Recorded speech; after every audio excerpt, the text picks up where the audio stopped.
Más allá de los libros y más acá del laboratorio, la vida se empecina en sorprendernos. Nos hace un guiño, nos devuelve la risa, hace brotar el amor, nos hace dudar. Dichosamente, es que también estamos hechos de perplejidades que sin querer se vuelven historias, que alguien cuenta para que otros la compartan.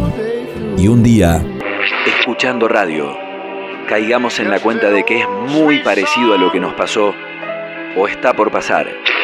Ciencia que suena, espejo y trampolín, real e imaginario.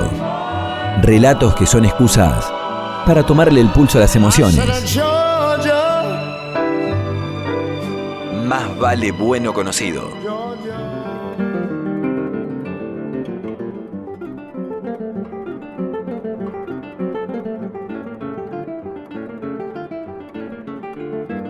Seguimos charlando con Cintia Pinillos. Ella es politóloga, docente, investigadora de la UNER y es responsable del libro, una de ellas, para ser preciso, del libro Política Brasileña en Español, que acaba de publicar EduNER. Cintia, venías recorriendo, con lujo de detalles que agradecemos por otra parte, distintas postales, ¿no?, que nos permiten entender mejor, más en profundidad, la compleja realidad brasilera. Y mencionaste en un par de bloques, y quedamos sin desarrollarlo y te proponemos que a eso nos aboquemos ahora, a un elemento, un factor de poder que podríamos llamarlo el partido judicial, ¿no? La importancia, la relevancia que asumió en los últimos años la participación de jueces y de la propia corte, de fiscales, en los asuntos políticos del Brasil. Sí, este es un elemento muy importante y muy novedoso también del proceso que nosotros abordamos en el libro. Ahí el Poder Judicial toma un rol protagónico y de alguna manera hay una presencia emblemática para nosotros de Argentina, que es Sergio Moro, que de alguna manera se erige como el paladín de la justicia, quien va a salvar a Brasil de la corrupción, que en principio de alguna manera involucra a toda la clase política desde esta perspectiva, pero fundamentalmente al PP y a los gobiernos del PP involucrados en Lavallato. Y ahí lo que parece también, yo aludía a un concepto que utiliza Leonardo Britzer para decir, en realidad lo que hay es una suerte de pretorianismo judicial. Esto es, en qué medida el Poder Judicial extralimita su rol y de alguna manera empieza a sobreactuar y a generar una fuerte identificación social también en la sociedad, como que son quienes se presentan, como y algunas personas en particular, con gran poder mediático también, como guardianes últimos de la democracia y la institucionalidad. En todo este proceso que, como decíamos, el juicio político de Dilma termina de alguna manera en el Parlamento, pero Dilma ya había sido enjuiciada en las calles, y paradójicamente es una política que no tiene comprobado ni tiene ninguna causa de corrupción en su persona, ¿no? Digo, recordar esto porque también esta es la confusión mediática, judicial, que aparece después en los imaginarios, ¿no? Pero aquí, en todo este vínculo entre las movilizaciones populares, la agitación de los medios de comunicación, como desde los medios de comunicación también se ensalzaban este rol casi heroico, podríamos decir, de algunos integrantes del Poder Judicial para salvar a la República, ¿no? Me parece que eso es un elemento muy importante que uno tiene que considerar. Tal vez el juego del Poder Judicial y particularmente de Moro queda develado cuando, bueno, ahora ya renunció, pero fue nombrado y aceptó ser ministro de Bolsonaro. Entonces, digo, me parece que ahí hay un factor muy importante de estas continuidades, podríamos decir, y un Poder Judicial que podemos decir que desde la transición había jugado un rol más bien de cooperación con el sistema político, pero que en algún momento extralimita sus funciones y, digamos, adquiere un juego, como muy bien decís, más político, digamos, que su propio rol judicial. Me parece que eso también es un elemento muy importante para considerar. Cada uno de los factores que venís describiendo, que intervienen y nos dan una idea de una pintura de lo que es la política en Brasil, pueden ayudar a pensarnos a nosotros en Argentina, en nuestro sistema político, y cómo siguen, digamos, después de este libro, cómo siguen. Habías hablado al principio del que había surgido de una investigación que tenía como meta abordar los sistemas políticos políticos en países del Mercosur, ¿no? Brasil, Chile, Uruguay y Argentina. Bueno, en cuanto a tu primera pregunta, te diría que a veces, por más que querramos reflejarnos en el espejo de Brasil y desde Argentina, hay muchas diferencias. Me da la sensación de que Argentina, en relación, por ejemplo, con el pasado autoritario, en términos sociales y políticos, ha saldado una visión aceptada y consensuada, importante y sustantiva, que es bastante poco frecuente cuando uno analiza otros países de la región, con lo cual creo que Argentina tiene una capacidad en términos comparativos mayor de poder tener una visión común para no retornar al pasado autoritario que no está tan claramente presente en Brasil. Uh-huh. Como lo mencioné en un momento, la sociedad civil argentina es mucho más activa, tiene mucha más presencia y mucha más tal vez autonomía en términos de control social frente a algunos procesos, con lo cual creo que en el caso de Brasil en algún momento quisimos, por eso pensaba, ¿no?, en esta mirada que era tan de admiración de principios del siglo XXI,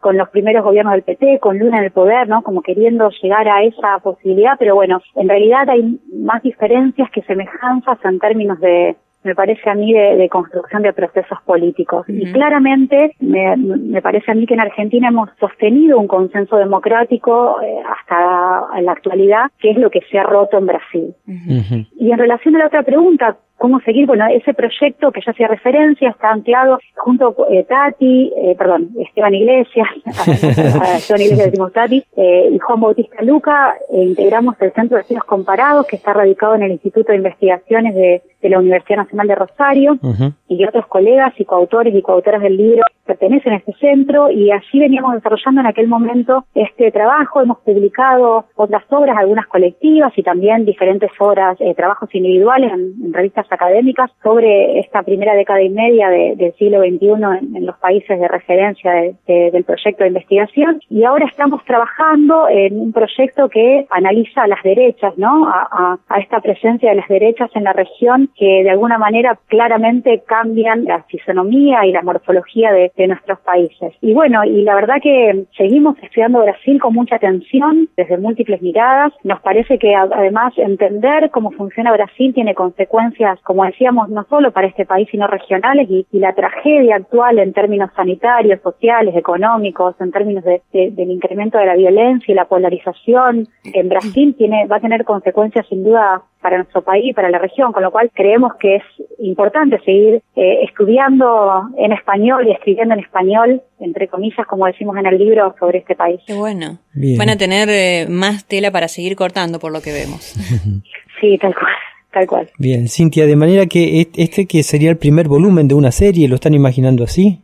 Política brasileña en español. Ojalá. Mira, ayer tuvimos la oportunidad de hacer una presentación virtual convocada por la Facultad de Trabajo Social de la UNER, por la editora de la Universidad de Entre Ríos, y la verdad que en el caso nuestro estamos muy interesados y también hay interés por parte de la editorial que sigamos trabajando con este tipo de producciones que tienen me parece a mí esta capacidad de interpelar desde una mirada académica, pero también que tiene un componente muy fuerte de comunicación de la ciencia, porque si uno puede acceder al libro no son ensayos crípticos ni mucho menos, son de una lectura que tratamos de que sea amena, de que sea, digamos, interesante en términos de cómo se aborda cada uno de los capítulos, o sea que nos interesaría y ojalá sea posible que podamos seguir estudiando Brasil y poder publicar tal vez otro volumen de lo que ocurrió después de la destitución de Dilma y este presente tan complejo por el que tenemos muchísimas preguntas, más que respuestas, pero bueno, de eso se trata cuando uno investiga. Uno cuando investiga, claro, lo que hace es buscar una buena pregunta, ¿no? Y eso es lo que motiva después un ciclo de investigación. Bien, Cintia, te agradecemos, le hemos pasado realmente bien esta horita de conversación, enterándonos un poco más de un país que, bueno, como decíamos al comienzo, es amable en muchos sentidos, sobre todo el musical, y en otros es directamente desconocido para muchos de nosotros, así que te agradecemos. No, muchísimas gracias a ustedes, muchísimas gracias por incorporar estos temas que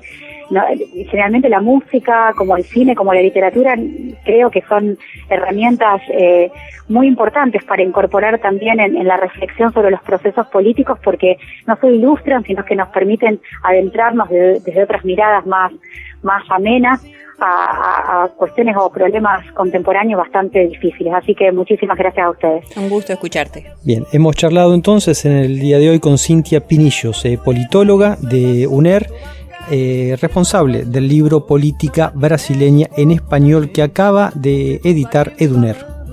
Sonho meu, sonho meu,